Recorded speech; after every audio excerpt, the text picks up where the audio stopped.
नमस्कार। कहानी कमल में आपका स्वागत है। आइए आज सुनते हैं मशहूर कथाकार अजय प्रजापति जी की लिखी कहानी निर्णय। कहानी शुरू करने से पहले एक बात कहना चाहूँगी। किसी भी कहानी की आत्मा या सार कह लीजिए, कहानी के अंत में ही होता है। इसलिए कहानी की वास्तविक आनंद लेने के लिए कहानी को पूरा अवश्य सुनें और आनंद लें।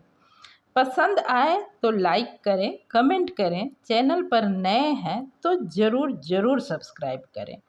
तो आइए सुनते हैं आज की कहानी निर्णय। काफ़ी देर से लेटे रहने के कारण पीठ में दर्द महसूस होने लगा था और बाहर का नज़ारा देखने की भी इच्छा हो रही थी। इसलिए ट्रेन रुकते ही उठकर बैठने लगा। यह देख मेरी मम्मी डब्बे में घुसे चले आ रहे यात्रियों की ओर इशारा करती हुई झुंझलाई, चुपचाप लेटे रहो, तुम्हें समझ में नहीं आता क्या? उठोगे तो यहाँ आकर दूसरे यात्री बैठ जाएंगे। पापा ने समझाया, बेटा लेटे रहो, तुम्हारी तबीयत ठीक नहीं है ना? मैं जानता हूँ मेरी तबीयत को कुछ नहीं हुआ, फिर भी मम्मी पापा के डर से उठने की हिम्मत नहीं हुई। इससे पहले किसी कारणवश जब उठा भी तो मम्मी ने खुद लेटकर तो कभी मेरी बहन गुड़िया को सुलाकर वह जगह को घेर लिया। मम्मी पापा का यह व्यवहार मेरी समझ में नहीं आ रहा था। देखते ही देखते डिब्बे में भीड़ काफ़ी बढ़ गई।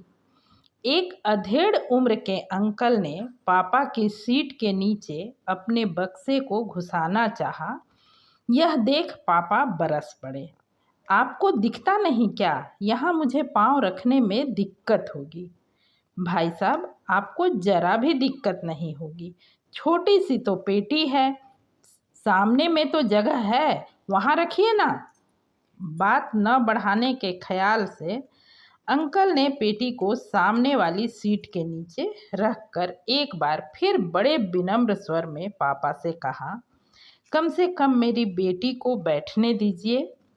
उनकी बेटी दुल्हन जैसी सजी संवरी उनके पीछे खड़ी थी। उसकी गोद में एक बच्चा भी था, जिसे संभालने में भीड़ के कारण वह काफ़ी परेशानी महसूस कर रही थी। मेरी इच्छा हुई उठकर बैठ जाऊं और दीदी को बैठने की जगह दे दूं, मगर उससे पहले ही पापा ने यहाँ जगह नहीं है कहते हुए मुंह घुमा लिया। मम्मी भी प्रश्नोत्तर से बचने के लिए बाहर की ओर देखने लगी। अंकल ने फिर अनुरोध किया, बैग जरा नीचे रख लीजिए ना, थोड़ी सी जगह बन जाएगी। नीचे कैसे रख दूं? इसमें बड़े नाजुक सामान हैं। उन्होंने समझाने का प्रयास किया। बस 1 घंटे की तो बात है, हम लोग जमशेदपुर में ही उतर जाएंगे। नहीं भाई साहब नहीं, मैंने कह दिया ना, यहाँ जगह नहीं है। सामने की सीट में बैठी बड़े ध्यान से दोनों की बात सुन रही एक आंटी को भी भीड़ में दबी दीदी की दशा देख रहा नहीं गया। वह थोड़ा खिसकती हुई बोली, आओ बेटी, यहाँ बैठ जाओ।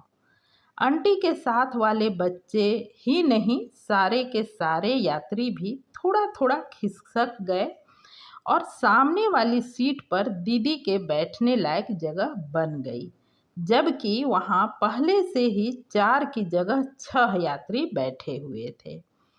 अपनी बहन गुड़िया की बात छोड़ दूं तो इधर पूरी की पूरी सीट पर हम 3 ही लोग बैठे हुए थे, फिर भी दीदी के लिए जगह नहीं बन पाया।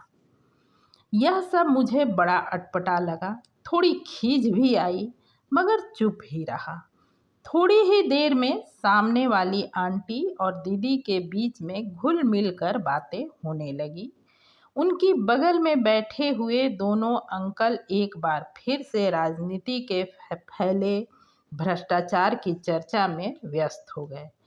मेरे हम उम्र दोनों बच्चे भी फिल्मी गीतों वाली अंत्याक्षरी खेलने में लग गए।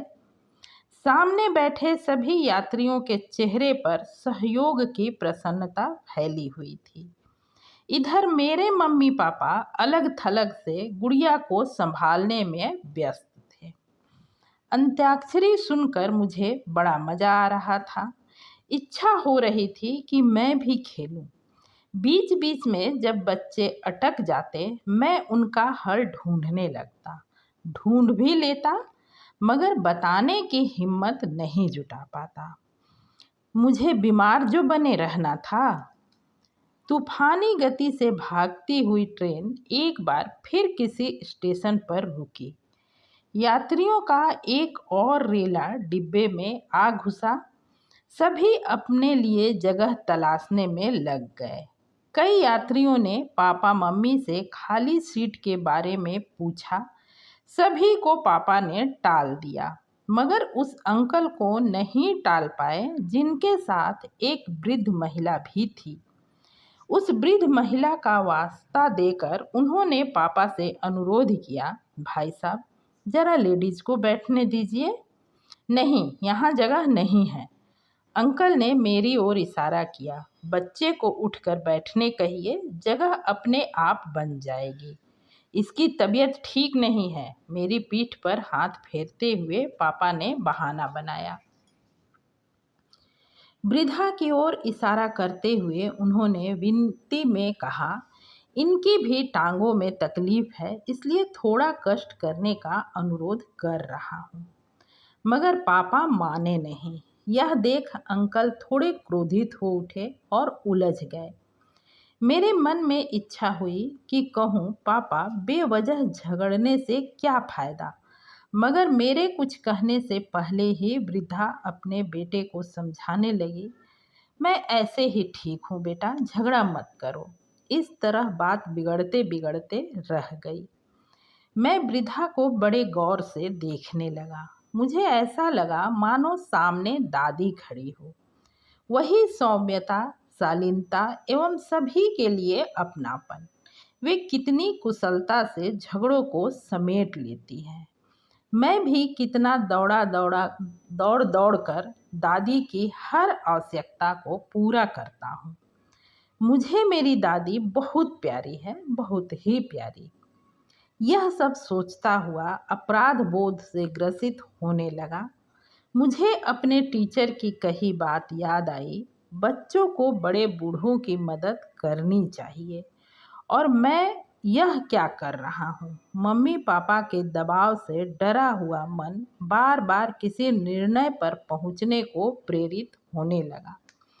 मेरी निगाहें बार बार उस वृद्धा की ओर उठने लगी, जो टांगों में होने वाले दर्द को बर्दाश्त न कर पाने के कारण बार बार पहलू बदल रही थी। पर अंततः वह बेटा मुझसे और खड़ा नहीं हुआ जा रहा कहती हुई नीचे फर्श पर ही बैठ गई। यह दृश्य मेरे बर्दाश्त की सीमा से बाहर था। मैं स्वतः ही उठ तेजी से उस वृद्धा की ओर बढ़ा और दादी जी आप चलकर मेरे बगल में बैठिए कहता हुआ उन्हें अपनी सीट पर ले आया। उनके बैठते ही मेरी छोटी बहन गुड़िया उचक कर उनका चश्मा खींचने लगी। दादी ने मेरे सर पर स्नेह से हाथ फेरते हुए कहा, युग युग जियो मेरे लाल। फिर चश्मा बचाती हुई गुड़िया को प्यार करने लगी। मैंने पापा मम्मी की ओर देखा। दोनों ही खिसियाई निगाहों से मुझे घूर रहे थे, मगर अब मुझे उनकी नाराजगी की जरा भी परवाह नहीं थी। खिड़की से आने वाली शीतल हवा के झोंकों का आनंद लेता हुआ मन ही मन गुनगुना उठा था। चेहरे पर खुशी यूं तैर आई थी मानो मैं किसी कैद से आज़ाद हो गया हूँ। समाप्त। पूरी कहानी सुनने के लिए दिल से धन्यवाद। चैनल को सब्सक्राइब करना ना भूलें।